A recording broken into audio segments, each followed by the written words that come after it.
Arahang Samma Sambuddho Bhagava.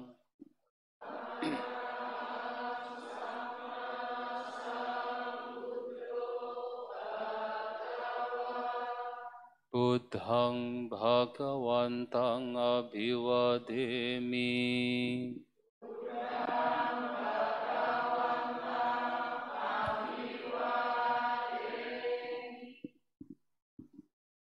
Swakato Bhagavata Dhammo.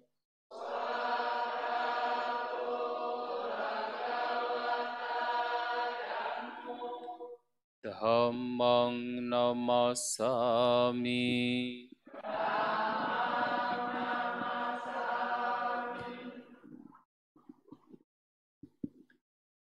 Supatipanno Bhagavato Sāvaka Sangho.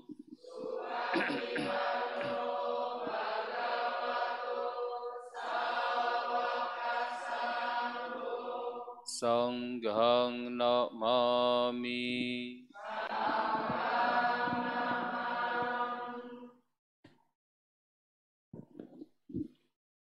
Yamamhaku mayang Bhagawantang Sarananggata. Yono Bhagavasatha. Ya Sacamayang Bhagavato Dhammang Rojema. Etehi Sakarehitang Bhagawantang. Sasadhamang Sasawaka Sanghang Abhipujayama.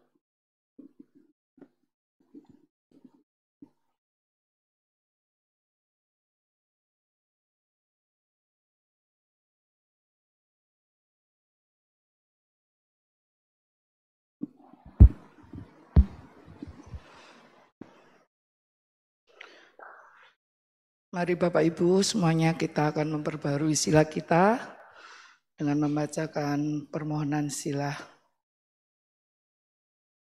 Silakan bersikap anjali. Sudah? Oke.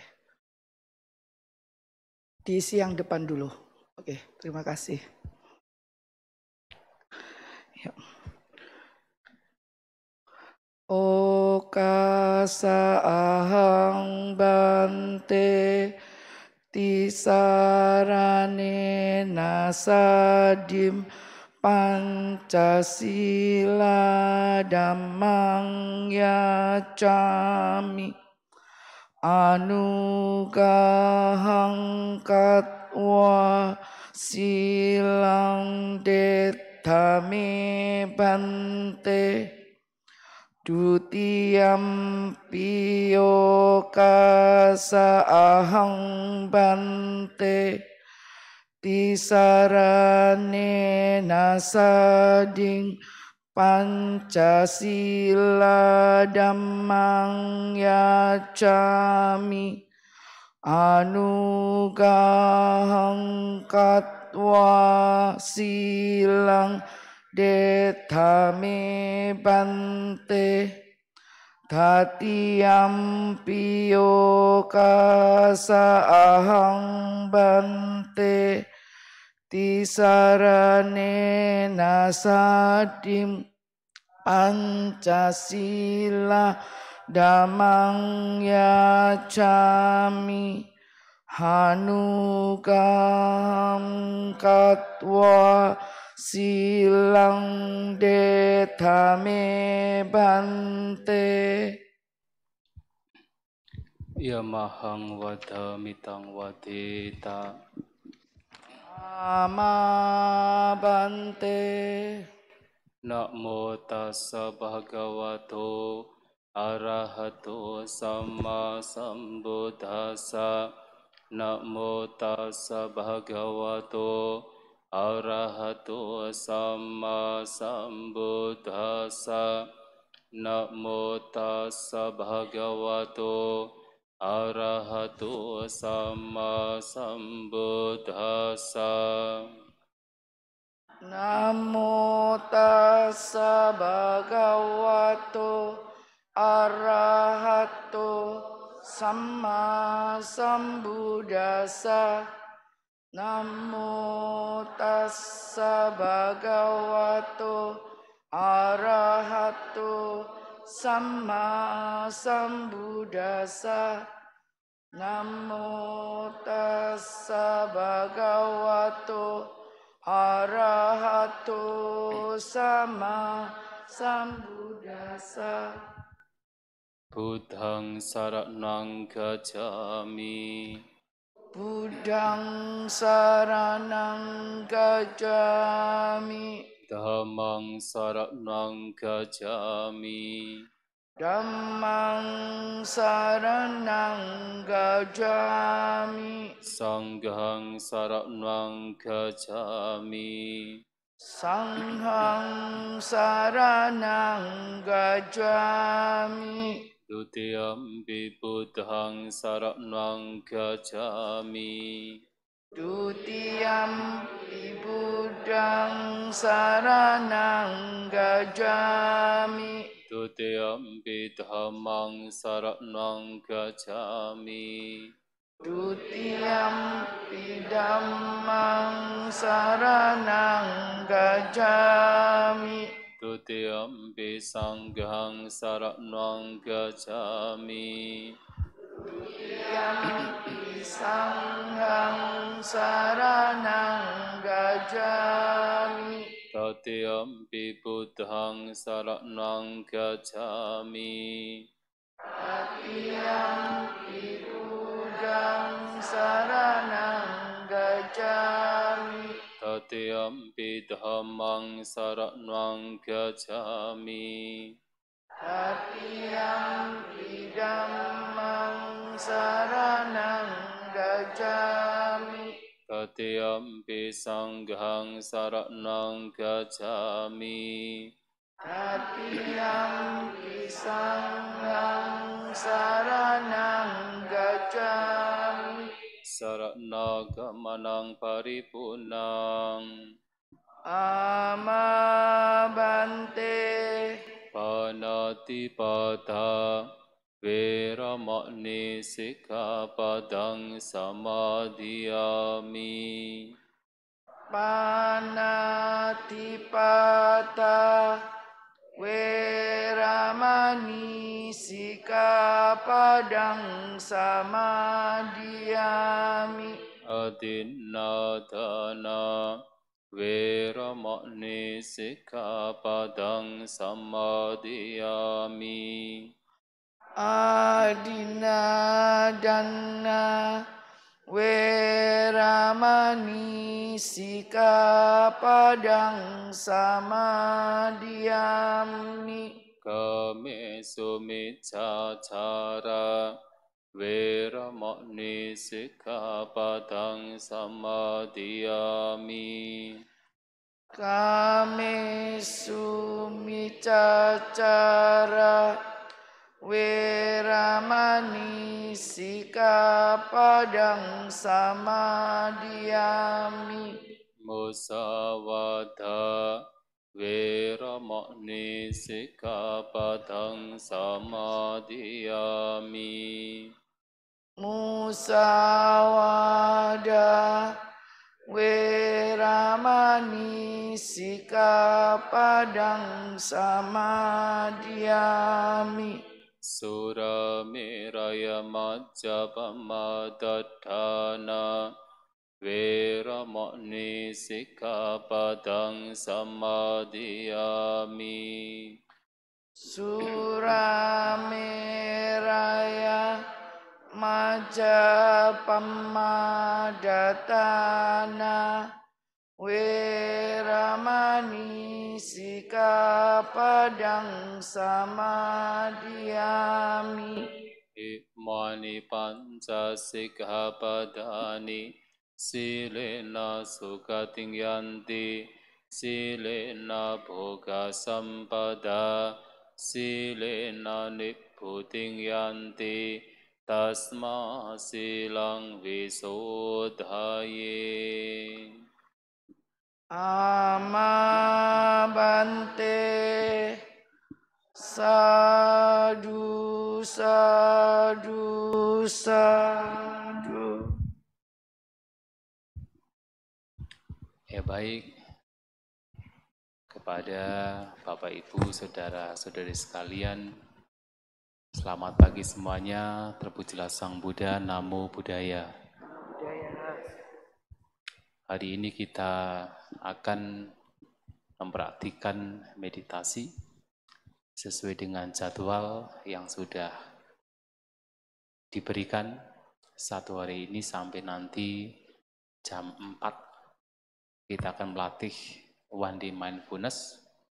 Namun sebelum kita memulai mempraktikannya, tentu ada beberapa hal yang mesti kita ketahui berkenaan dengan meditasi yang hendaknya dijadikan sebagai prinsip dalam kita bermeditasi. Yang pertama yang harus kita pahami adalah meditasi dalam ajaran Buddha disebut sebagai citta bhavana atau pengembangan batin. Jadi bukan sekadar meditasi, tetapi lebih kepada pengembangan batin. Karena kalau kita bicara meditasi biasanya konotasinya hanya fokus, hanya terkonsentrasi. Padahal itu adalah hanya salah satu dari banyak hal yang mesti dikembangkan saat seseorang mempraktikkan citta bhavana atau pengembangan batin. Maka dalam pengembangan batin ini setidaknya dua hal itu harus dilakukan. Yang pertama adalah mengupayakan bagaimana pikiran-pikiran yang tidak bermanfaat, yang tidak berguna, itu lenyap. Atau paling tidak adalah setiap kali itu muncul, diupayakan untuk dilenyapkan. Walaupun belum lenyap total. Nah, yang tidak bermanfaat ini tidak lain adalah apapun bentuk pikiran yang muncul dari keserakahan, dari kebencian, maupun dari ketidaktahuan. Yang biasanya nanti dalam bermeditasi akan termanifestasi ke dalam rintangan-rintangan batin. Seperti yang pertama, berbagai macam keinginan yang muncul, terutama berkenaan dengan kesenangan indrawi. Jadi untuk sementara ketika muncul keinginan untuk menikmati kenikmatan indrawi, apakah berkenaan dengan mata, ingin melihat, berkenaan dengan suara, ingin mendengar, ingin membaui, ingin merasakan, ingin bersentuhan atau berpikir hal yang berkenaan dengan kesenangan indrawi, lihat itu sebagai rintangan batin. Dikenali, kemudian diupayakan untuk dilenyapkan. Bagaimana nanti kita melenyapkan? Nanti caranya yang paling simpel, kembali kepada objek meditasi untuk melenyapkan. Kemudian yang kedua, yang biasa muncul adalah kalau bukan keinginan untuk mendapatkan, untuk menikmati, nah yang kedua adalah penolakan, kebencian, ketidaksukaan. Ketika muncul sesuatu yang dibenci atau kebencian, ketidaksukaan, atau yang semacamnya seperti itu, apapun, terhadap apapun, apakah terhadap objek dari 6 indera, itu harus juga dikenali dan kemudian dilenyapkan. Bagaimana? Yang paling simpel kembali pada objek. Kemudian yang ketiga juga yang sering dalam bermeditasi itu muncul malas, ngantuk. Ya, jadi kemalasan dan ngantuk. Walaupun itu sepertinya kalau orang sedang terseret oleh ngantuk, ia tidak melakukan kejahatan karena dia tidak membunuh, tidak mencuri, tidak melakukan tindakan asusila, tetapi ketika ngantuk muncul, itu juga rintangan batin yang merintangi seseorang dalam pengembangan batin. Maka ketika ngantuk muncul, apalagi kalau tadi malam sudah tidur cukup, ketika ngantuk muncul itu harus juga dilenyapkan. Diupayakan untuk dilenyapkan.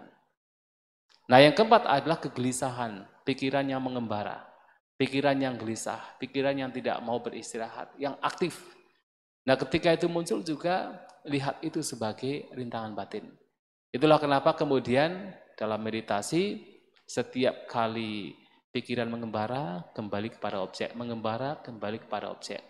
Mengapa? Karena pikiran mengembara yang aktif, yang gelisah, itu adalah juga rintangan batin.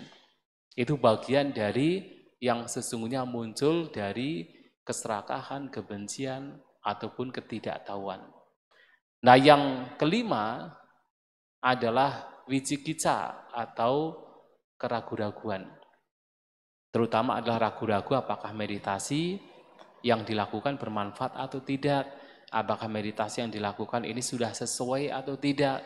Keraguan-raguan demikian juga rintangan batin yang harus dikenali, harus dilenyapkan. Nah, ini yang harus diupayakan dalam seseorang mempraktikkan citta bawana. Yang pertama ini, melenyapkan apapun bentuk pikiran yang tidak bermanfaat. Tentunya tidak hanya 5 hal ini, apapun itu. Selama itu adalah tidak bermanfaat, tidak berguna, itu harus dilenyapkan. Nah, yang kedua adalah mengembangkan bentuk-bentuk pikiran atau bentuk-bentuk batiniah yang bermanfaat, yang berguna. Apa saja? Ketenangan batin. Kemudian kesabaran. Karena nanti kalau ketika duduk bermeditasi atau berjalan mungkin rasa bosan muncul, mungkin rasa sakit muncul. Ketika Anda mampu bertahan, mencoba untuk bertahan, kesabaran itu juga berkembang. Kemudian selain ketenangan, kesabaran, termasuk adalah konsentrasi. Yang tadi kalau kita bicara meditasi biasanya hanya mengacu kepada konsentrasi, tetapi padahal itu hanya salah satunya saja. Tapi konsentrasi memang salah satu yang harus dikembangkan dalam bermeditasi. Nah, kemudian juga selain konsentrasi, ketenangan, kesabaran, termasuk keseimbangan batin. Batin seimbang. Termasuk pula kebijaksanaan. Itu semua adalah hal-hal yang harus dikembangkan dalam bermeditasi. Nah, sekarang yang menjadi perhatian bagi kita ketika kita menyelidik ke dalam kehidupan kita, ke dalam batin kita, kapan sesungguhnya kotoran batin itu bisa muncul? Pikiran-pikiran yang tidak bermanfaat itu bisa muncul. Kalau kita perhatikan, itu akan muncul setiap saat. Dalam apapun aktivitas yang kita lakukan, dalam apapun pengalaman melalui 6 indera yang kita alami, kotoran batin itu bisa muncul. Apakah pada saat kita melihat objek, keserakahan, kebencian, apapun kotoran batinnya bisa muncul. Ataukah pada saat kita mendengarkan suara, kotoran batin juga bisa muncul. Kita membawi, kita sedang merasakan makanan, sedang minum, kita sedang bersentuhan dengan kondisi situasi sekitar kita, apalagi ketika kita sedang berpikir, kotoran batin itu bisa muncul. Termasuk pada saat kita berjalan, kita duduk, kita berbaring, kita berdiri, kita melakukan aktivitas apapun, kotoran batin itu bisa muncul. Nah, karena kotoran batin bisa muncul kapan saja, setiap saat, itulah kenapa meditasi kemudian harus dipraktikkan setiap saat. Maka hari ini disebut, betul ya, one day mindfulness. Ya, one day mindfulness. Karena saya tidak melihat flyernya atau apa, jadi ya, saya ingat saya one day mindfulness, praktek one day mindfulness di hari ini. Nah, jadi satu hari kita mengembangkan perhatian. Mengapa sekali lagi? Karena setiap momennya, setiap saat kotoran batin itu bisa muncul. Sehingga meditasi citta bawana itu hendaknya dipraktikkan sejak sebenarnya seseorang bangun tidur sampai menjelang tidur, meditasi hendaknya itu dipraktikkan. Lantas bagaimana kita membawa batin ke dalam praktik citta bawana, praktik pengembangan batin? Nah, di sini ada beberapa instrumen yang harus kita gunakan. Supaya apa? Supaya batin terjaga, supaya batin tidak terseret oleh pikiran-pikiran yang buruk, tetapi kemudian yang baik-baik berkembang. Nah, bagaimana instrumen yang kita gunakan, ada satu perumpamaan yang diberikan. Kalau seseorang ingin menzinakan seekor anak sapi yang liar, yang baru dipisah dari induknya. Tentu kalau kita tahu anak sapi itu masih begitu merindukan air susu induknya. Nah, bagaimana bisa membuat anak sapi yang liar yang masih merindukan air susu induknya menjadi jinak? Dibutuhkan dua, ada tali, ada tiang. Jadi tali digunakan untuk mengikat anak sapi tersebut, mengikat lehernya, kemudian tiang dipancangkan ke tanah dengan kuat dan digunakan juga untuk mengikat tali tersebut. Tali yang sudah diikatkan ke anak sapi tadi, diikatkan ke tiang tadi. Nah, ketika itu dilakukan, tentu anak sapi ini tidak langsung bisa jinak. Dia masih meronta, dia masih ingin lepas, karena dia masih merindukan induknya, air susu induknya, maka dia masih meronta. Tetapi sejauh manapun dia meronta, dia lari, tidak akan jauh, karena sudah diikat dengan tali. Lama-kelamaan, anak sapi yang tadi meronta terus, menjadi lelah sendiri, akhirnya capek, duduk, diam, jinak di bawah tiang yang sudah dipancangkan ke tanah.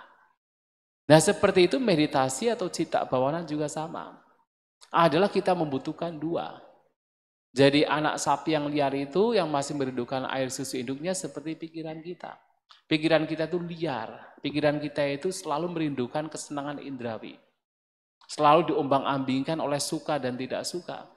Yang menyenangkan, dilekati, disukai, diingini. Sedangkan yang tidak menyenangkan, dibenci, ditolak, terus lari demikian. Seperti anak sapi tadi. Nah, untuk bisa menjinakkan pikiran yang liar ini juga dibutuhkan dua, yaitu perhatian, di sini adalah tali perhatian atau tali mindfulness, sati, dan yang kedua adalah objek, tiang objek meditasi. Nah, di sini tiang objek meditasi mengacu kepada yang paling mudah, karena objek meditasi bisa banyak, tapi yang paling mudah adalah yang paling dominan. Ada batin, ada jasmani. Nah, di antara dua ini, yang paling dominan atau yang paling kasar adalah jasmani. Maka biasanya guru meditasi akan menganjurkan memulai dari objek yang masih berkenaan dengan jasmani. Nah, objeknya apa? Objeknya adalah ketika kita duduk bermeditasi, yang paling kasar, yang paling dominan biasanya adalah nafas. Mengapa? Karena ketika kita duduk, badan sudah diam, namun nafas masih bergerak. Maka nafas itu yang paling kasar sesungguhnya. Itu yang kemudian dijadikan objek meditasi. Dan dianjurkan oleh banyak guru meditasi untuk menggunakan keluar masuknya nafas sebagai objek. Itu sebagai tiangnya. Nah, cara kerja dalam kita membawa batin yang tadinya liar menjadi jinak, yang tadinya terus mengembara ke masa lampu dan yang akan datang, kemudian dibawa ke saat ini dan sekarang, hidup saat ini dan sekarang. Cara kerjanya adalah setiap kali pikiran sudah mulai mengembara, mulai liar, mulai berkomentar, mulai ada mungkin kebencian, ada keserakahan, ada keinginan, atau mungkin sudah mulai terseret oleh ngantuk misalnya, harus dipancangkan lagi, perhatian harus dikuatkan lagi untuk langsung kembali kepada objek meditasi. Keluar masuknya nafas. Nah, jadi begitu pikiran mengembara, kembali kepada objek meditasi. Kita arahkan batin kita untuk mengamati keluar masuknya nafas dengan mengamati di sekitar rongga hidung. Anda bisa merasakan rongga hidung dan juga mengamati di sana, memperhatikan di sana. Nanti ketika itu dilakukan, Anda akan tahu ada nafas masuk, ada nafas keluar. Nah, kalau misalnya dengan mengamati demikian kok sulit. Sebentar kemudian pikiran sudah entah kemana, sudah membara. Anda bisa kemudian tidak hanya mengamati tetapi bisa menggunakan cara lain, yaitu pencatatan. Bisa mencatat. Ketika nafas masuk, catat dalam batin masuk dengan rileks. Ketika nafas keluar, catat dalam batin keluar. Masuk, keluar, masuk. Sesuai dengan ritme nafas yang pada waktu itu diperhatikan. Tapi kalau kemudian bisa tanpa harus mencatat, ya bagus. Karena mencatat juga hanya sebagai instrumen. Dan nanti ketika sudah familiar, sudah akrab dengan nafas, ya catatan pun juga harus ditinggalkan. Tidak kemudian terus kita mencatat. Kita hanya sekedar tahu ada nafas masuk, ada nafas keluar. Nah, itu yang harus dilakukan pada saat kita duduk bermeditasi. Namun, sebelum kita membawa batin atau khususnya perhatian terhadap nafas, kita ketika duduk, terutama yang sudah duduk di bawah, ya kita menggunakan cara dengan duduk bersila. Karena Sang Buddha biasanya kalau berbicara meditasi menggunakan keluar masuknya nafas, biasanya beliau akan mengawali Nisidati palangkang abujitwa ujung kayang panidaya. Nah, jadi seseorang hendaknya duduk bersila, nisidati palangkang abujitwa. Jadi mempersiapkan diri dengan duduk bersila. Ujung kayang panidaya dan badan ditegakkan. Jadi duduk bersila di sini tentu masing-masing. Sesuai dengan kenyamanan masing-masing. Tidak dipaksakan harus duduk seperti ini, seperti apa, tapi kenyamanan masing-masing. Kalau bisa seperti Arca Buddha, ya dipersilahkan. Tapi kalau tidak bisa, ya biasalah, duduk biasa saja. Nah, tetapi kemudian badan ditegakkan. Itu penting. Karena kalau badan itu kemudian miring ke kanan, ke kiri, ke depan, ke belakang, atau terlalu tegang, itu juga mengganggu. Nanti kalau misalnya ada rasa ngantuk misalnya, biasanya kalau sudah terlalu miring ke depan, kalau ngantuk itu akan terus ngantuk. Ya, jadi tidak atau sulit untuk bisa tersadar. Tapi kalau kita tegak begini, ngantuk muncul. Tapi begitu ngantuk terjadi, kita langsung atau mudah tersadar. Sehingga duduk tegak itu penting. Karena dalam duduk tegak itu ada dua kualitas, yaitu kualitas tenang atau rileks, dan juga kualitas semangat itu menyatu. Pada saat kita duduk saja, itu adalah kualitas tenang. Karena orang yang duduk itu cenderung menjadi tenang. Tapi kalau kemudian tenangnya itu tidak diimbangi dengan semangat, biasanya akan semakin rileks, kemudian ngantuk dan bisa tertidur. Sehingga apa? Harus diimbangi dengan semangat. Nah, semangat dalam duduk itu akan terjadi kalau jasmani kita itu ditegakkan. Nah, dengan jasmani tegak itu unsur semangat akan muncul. Maka unsur semangat dan rileks itu menjadi seimbang. Nah, seseorang walaupun ngantuk barangkali, tapi tidak akan bisa berlama-lama. Tapi karena dia juga duduk, dia pun juga tetap rileks. Nah, sehingga duduk dengan badan ditegakkan, itu juga penting. Kemudian kedua tangan di mana? Kedua tangan berada di yang paling enak di atas pangkuan, saling menumpuk. Ya, diletakkan dengan rileks. Dan kedua mata dipejamkan. Karena apa? Kita sudah tidak membutuhkan untuk melihat. Saat kita duduk bermeditasi, kita tidak butuh untuk melihat. Maka untuk apa kita membuka mata? Lebih baik kita rileks dengan menutup kedua mata. Nah, lakukan dengan rileks. Saat kita duduk telah mendapatkan sikap duduk yang nyaman, kita bisa memulai dengan apa? Dengan tidak langsung memperhatikan objek. Tetapi kita membuat jasmani betul-betul diletakkan, betul-betul rileks. Kita rileks. Mungkin Anda bisa memperhatikan keseluruhan jasmani secara bersamaan yang sudah terbiasa, kemudian membawa jasmani menjadi rileks, tidak membiarkan satupun bagian tubuh yang tegang, yang lelah, tetapi dibuat rileks. Atau Anda juga bisa memperhatikan perbagian, dari kepala turun ke pundak, ke dada, ke punggung, ke pinggang, bagian kaku sampai jari jemari, diperhatikan dan dibuat serileks mungkin. Kalau sudah rileks, kemudian arahkan sati, arahkan perhatian ke bagian sekitar rongga hidung. Perhatikan di sana dengan cara tadi. Nanti kalau sudah mulai mengembara, kembali lagi. Mengembara, kembali lagi. Nah, saat memperhatikan keluar masuknya nafas, juga perhatikan nafas yang apa adanya. Bukan nafas yang dibuat-buat. Jadi biarkan nafas itu kalau memang panjang, biarkan panjang. Kalau memang pendek, biarkan pendek. Kalau memang masih kasar, biarkan kasar. Kalau sudah halus, jangan dibuat kasar. Biarkan itu halus. Tugas kita sekedar tahu bahwa ada nafas, bukan mengatur nafas. Tugas kita adalah mempertajam perhatian terhadap nafas. Dan nafas biarkan berproses apa adanya. Yang penting adalah perhatian. Maka setelah nisidati palangkang abu jitwa, ujung kayang panidaya, setelah duduk bersila dengan badan tegak, Sang Buddha menyatakan sating parimukang upada pitva.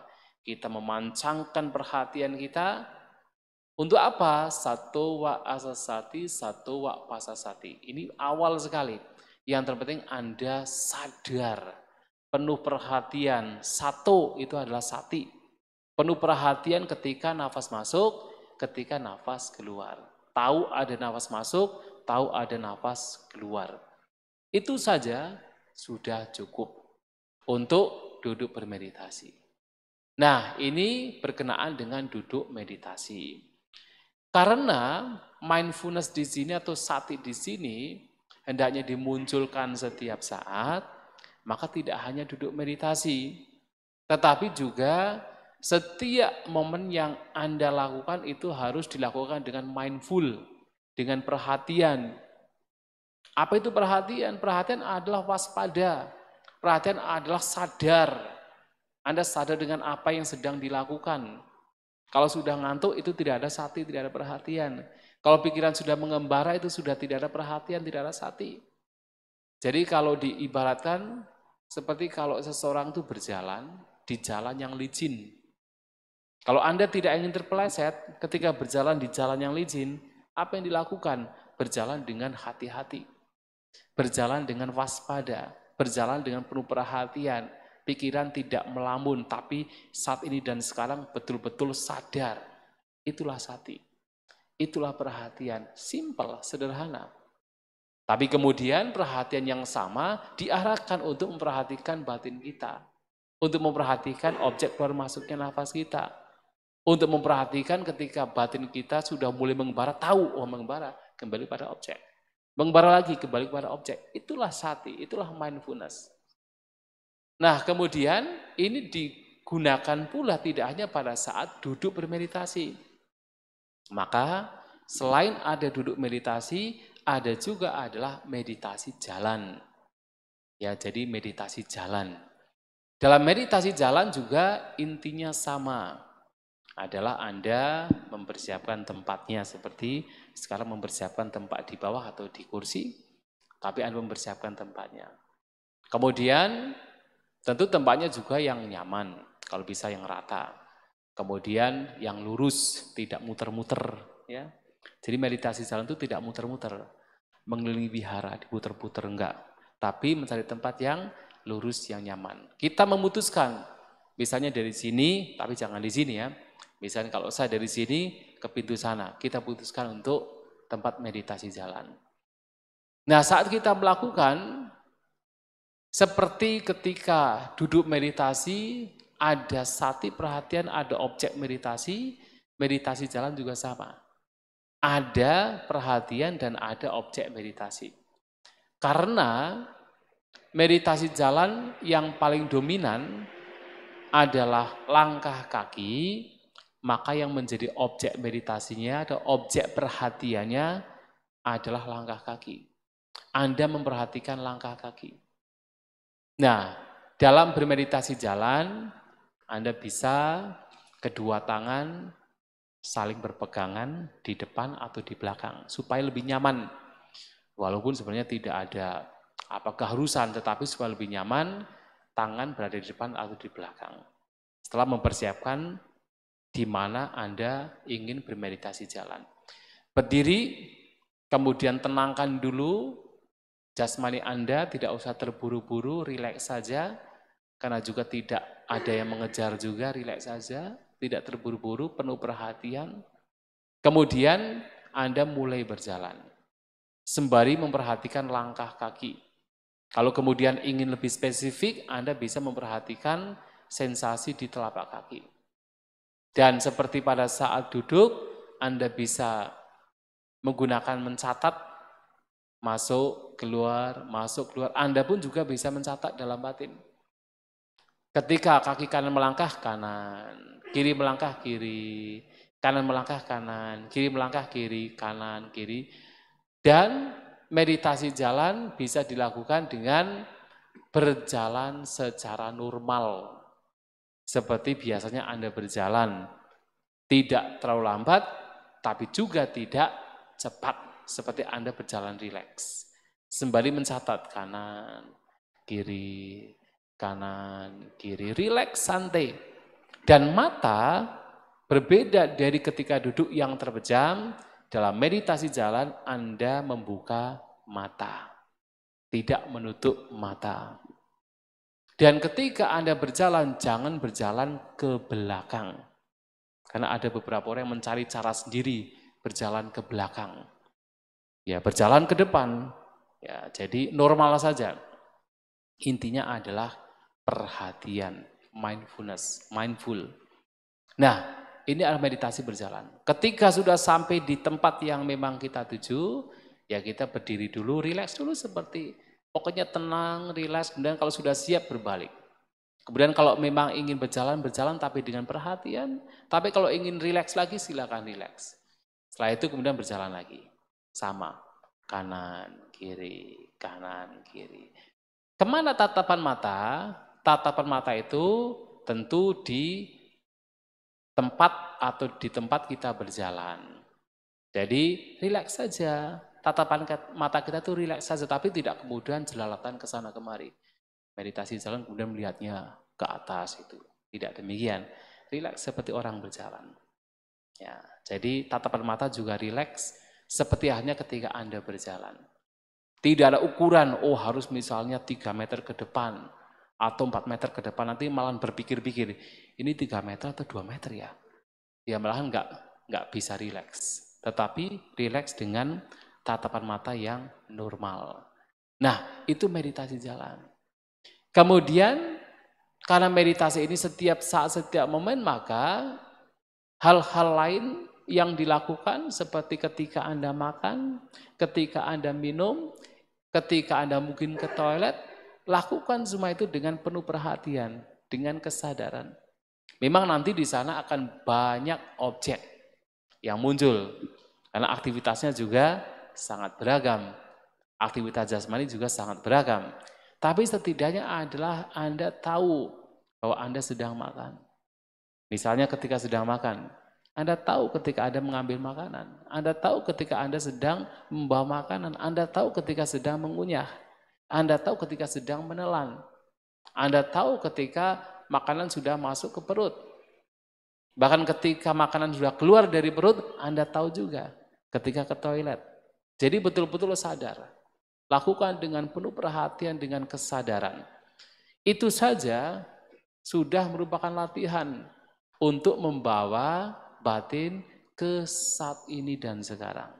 Bukan ke masa lampau ataupun yang akan datang. Sudah berlatih membawa batin ke saat ini dan sekarang. Ketika Anda sadar terhadap apapun yang Anda lakukan. Mungkin ini sederhana, simpel, tetapi kalau ini dilakukan lagi dan lagi, menjadi kebiasaan, menjadi habit, Anda akan merasakan manfaatnya. Hidup tidak akan terlalu dibebani dengan yang lampau atau yang akan datang, tapi lebih rileks dengan yang sekarang. Yang terpenting sekarang melakukan yang terbaik. Karena apa? Latihan membawa batin ke saat ini dan sekarang dengan mindfulness, dengan perhatian. Dan hal yang juga harus diperhatikan adalah cita bawana pengembangan batin ini adalah untuk diri sendiri, ya bukan untuk orang lain. Maka betul-betul di hari ini Anda fokus untuk diri sendiri. Fokus untuk melihat batin dan jasmani, gerak-gerik batin kita masing-masing. Dan karena itu maka selama 1 hari ini tidak perlu untuk berbicara. Betul-betul menggunakan hari ini untuk mempraktikkan noble silence. Mempraktikkan diam mulia. Diam mulia adalah diam yang memang ada perhatian di situ. Diam yang memang di situ tidak membiarkan pikiran mengembara. Pikiran berkelana, pikiran terseret oleh hal-hal yang buruk. Keserakahan, kebencian, tapi kembali ke saat ini dan sekarang. Nah, ketika muncul hal-hal yang buruk, sadari. Kembali ke saat ini dan sekarang. Membawa batin ke objek keluar masuknya nafas. Ketika muncul rasa bosan, misalnya pada saat meditasi jalan, berdiri. Perhatikan, rasakan. Kembali ke saat ini dan sekarang. Terus demikian. Dan tidak perlu bicara. Karena apa? Kalau sudah bicara, itu biasanya nanti akan kesana kemari. Mungkin awalnya seakan-akan bicara yang mulia, bicara tentang dhamma. Tapi lama-kelamaan biasanya ego mulai muncul, keakuan mulai muncul. Biasanya akan kemana-mana. Maka tetap dalam 1 hari ini lakukan semuanya dengan tenang, dengan perhatian, noble silence, betul-betul menggunakan kesempatan hari ini dengan sebaik-baiknya. Kalau Sang Buddha mengatakan, Ajewa kicamatapang, kojanya maranang suwe. Hari ini juga usaha harus dilakukan. Meditasi harus dilakukan. Perhatian harus dikembangkan. Siapa tahu kematian besok terjadi. Kita tidak tahu. Maka seakan-akan kita membawa batin bahwa kematian bisa datang setiap saat. Lebih baik saat ini selagi kita masih hidup. Setiap momen ada waktu. Gunakan dengan sebaik-baiknya. Siapa tahu besok meninggal, siapa tahu nanti sore meninggal, siapa tahu nanti siang meninggal. Who knows, siapa yang tahu. Dan kalau kita meninggal saat meditasi, bukankah lebih baik ya? Makanya gunakan dengan sebaik-baiknya. Ya saya kira demikian, mungkin ada waktu kalau ada yang ingin ditanyakan, 1 atau 2, dipersilahkan. Ya.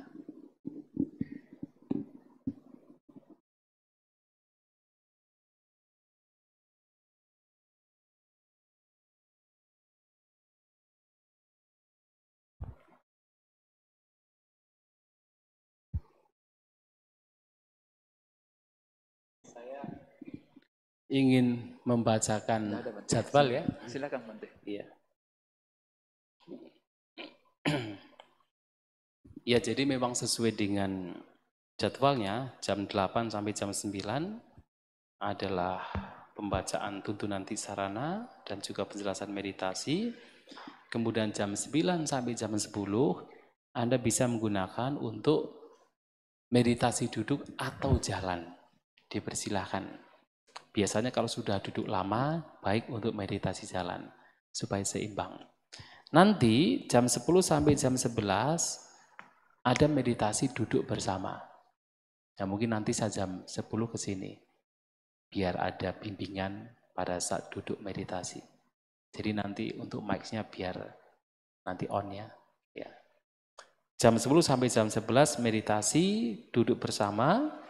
Kemudian jam 11 sampai 11.45 makan siang. Ya pokoknya makan siang sampai sebelum jam 12. Ya. Artinya jam 12 selesai nggak apa-apa. Sampai nanti setelah makan siang Anda bisa, ini ada meditasi duduk dan jalan. Tapi anjuran saya habis makan lebih baik meditasi jalan. Ya, ini menjadi kebiasaan sejak zaman dahulu, zaman Sang Buddha. Habis makan meditasi jalan. Untuk apa? Untuk membantu pencernaan. Jadi habis makan meditasi jalan, pencernaan juga menjadi baik. Dan juga untuk mengatasi rasa kantuk. Karena kalau habis makan langsung duduk biasanya ngantuk.